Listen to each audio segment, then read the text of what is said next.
c'est-à-dire empêcher qu'il y a une demande pour la drogue. Et comment ça se fait? C'est à travers la prévention, l'éducation, conscientiser autant que possible tout un chacun pour qu'on ne tombe pas, comme disait M. Atizema, dans cette trappe, dans ce trou noir, d'où on ne peut pas s'échapper une fois qu'on est tombé dedans. Mais quand même, on va être positif quand même qu'il y a des cas où il y a eu une réhabilitation aussi. On peut s'en sortir. Et là, ce qui est important, c'est la compassion, l'accompagnement, pour qu'on aide ces victimes. Et c'est notre responsabilité.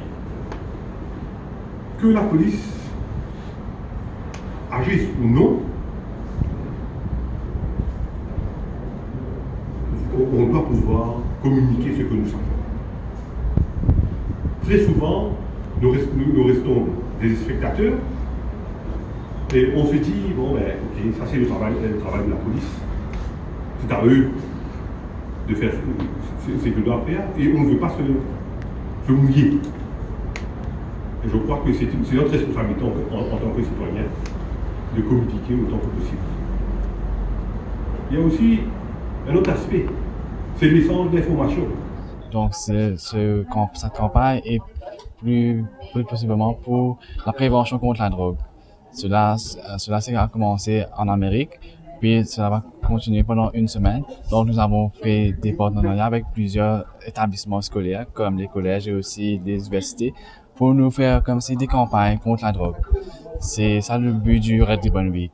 Et de plus, le Red Ribbon Week nous aide à faire sensibiliser aussi aux jeunes, parce que la drogue se focalise plus précisément dans les collèges et aussi aux personnes très vulnérables. La drogue pour déchirer comme ça veut dire que la drogue va vous déchirer et aussi ça va rester malgré les effets comme si de la prévention. Tous les messages sont comme si de la prévention, mais malgré quand vous avez fait de la drogue, vous avez pris de la drogue, donc cela va vous impacter directement.